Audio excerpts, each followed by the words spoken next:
Welcome back. This is John Locke, and today I want to answer a question about Google Maps, and specifically one that I've heard so much I've lost count of how many times I've heard this question. And it comes to Google Maps when you have one location and you want to rank in all the cities that are surrounding your location.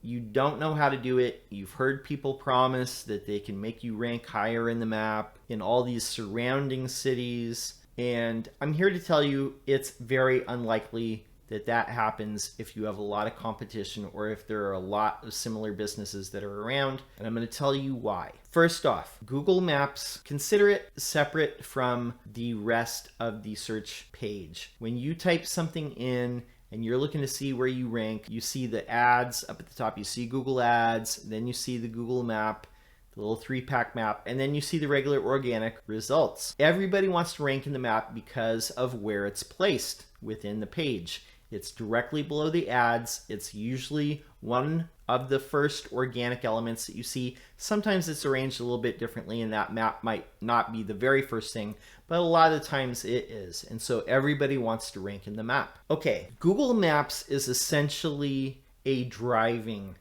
tool. It's a directions tool.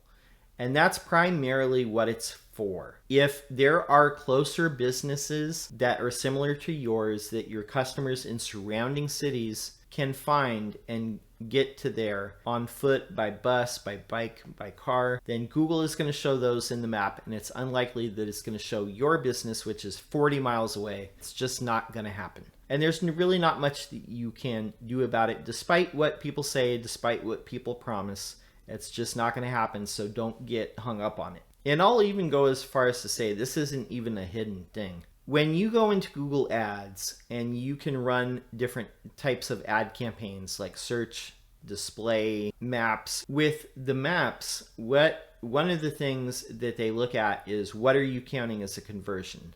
Is it visits to your store, directions, or like phone calls? What are you counting as a conversion? The Maps tool is really there for driving directions. That's all it's really for. The Maps tool is really part of their overall data collection thing. When people open Google Maps and they're getting driving directions, that kind of shows them the traffic slowdown. So when you open Google Maps and you see like there's certain places where the traffic is slowed down, they're collecting that data directly from people who have Google Maps open, or they have Google Maps installed on their phone and it's tracking their location. Where I think people really get hung up is they believe that the Maps operates like the rest of the organic results, and that the highest quality shop, store, business should be at the top.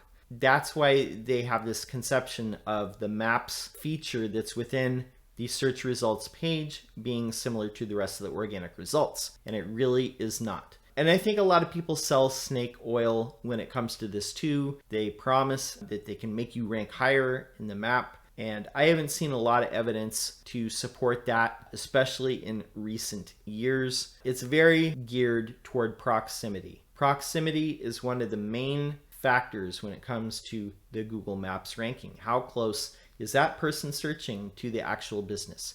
So if there are more similar businesses that are nearby, then that's what's going to rank. Now, if you are in heavy industry and maybe there's only a handful of people that do what you do in the region, then it might be more likely that you would show up in Google Maps because you're one of the closest people that fit that particular search. But for a lot of businesses like home services and stuff like that, contractors, then it's less likely that it's going to happen. But the main things is proximity, the overall authority of the site. And if you're looking to rank higher in Maps, one of the things is don't just focus on reviews in Google. Yes, Google reviews, you do need those in order to go up. The more reviews that you have, the more likely it is that you're going to rank higher. But you need other signals as well. And one of the main ones that you need to be focusing on in addition to Google Maps is Yelp.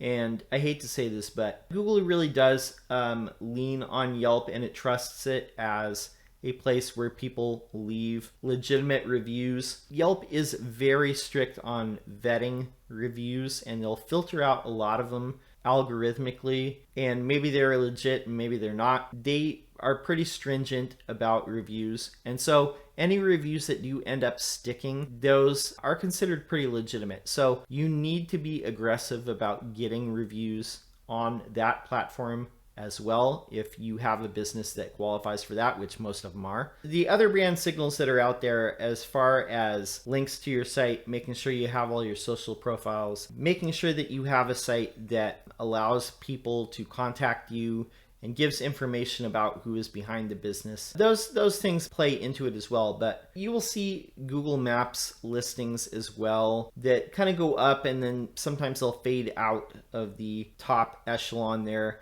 but they might not even have a website sometimes. They're just listings that are on Google Maps that Google picks up from third parties. Now, Google doesn't necessarily need you to submit a listing to Google Maps in order for them to create one. They can get one from Yelp, they can get it from a Facebook page, they can get it from any number of third-party sites such as the Better Business Bureau or yellowpages.com or any of the other multitude of third-party sites out there that they can crawl and index information from. Google can also get information from local records such as business licenses or anything that's publicly available. They can find that information and make that listing. There's many ways that a site can get onto Google Maps, but the main point of this video is I don't want you to be discouraged if you're not ranking in Google Maps, but there are a few pieces of advice that I would say to give yourself the best opportunity for ranking.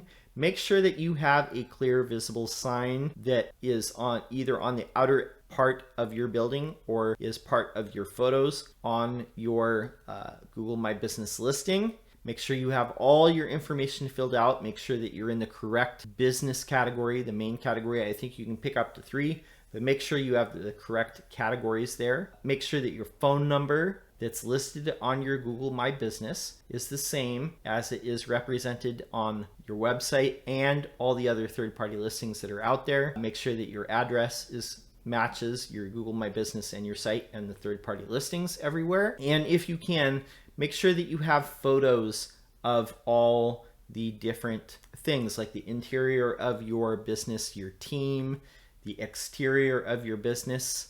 Be aggressive about reviews on Google and Yelp and other third-party listings as well, especially when it comes to industry-specific websites. Okay, and for extra credit, if you are a business that's not a work from home like I am, but if you have a business location where you want somebody to do a Google 360 of the inside, that a lot of people say that helps as well. It's definitely something that makes your business seem more legitimate because like, hey, here's the inside of the business here. Now you can search for that Google 360 preferred partners. There's a list of photographers that will do the 360 shoot and then stitch together the photos to where it's a seamless 360 view, and then you can upload that to your Google Maps listing, and that can definitely help legitimize your location in Google's eyes in saying like, this is a legit business because hey, we can see the inside of the business. It's not just a UPS store where somebody has a listing, but here's the actual inside of the physical location. Now some places, like if you're working from home, if your office is at your actual residence, and some contractors, definitely some marketing places are like that, that might not be a practical thing. So this is not applicable to those types of businesses. But if you are a smaller business where you're stationed at home and you're working out of your home, definitely don't skip the signage, the hours of operation. Make sure you have as many photos that make it seem like there's a real people, not just stock photos, but like real people behind this business as possible, and make it look as legit as possible. That's the advice that I have when it comes to Google Maps. I hope this gives you a little bit of inspiration. And also, don't get discouraged if you're not ranking in Google Maps for locations that are 30 miles away. That's natural, that's to be expected, and people who tell you differently, they probably are trying to sell you something that's not going to work. My name is John Locke. My business is Lockedown SEO. If you got value out of this video, go ahead and give it a thumbs up, because that helps YouTube surface this video to other people who might want to watch it. All right, that's all I have for now. Until next time, peace.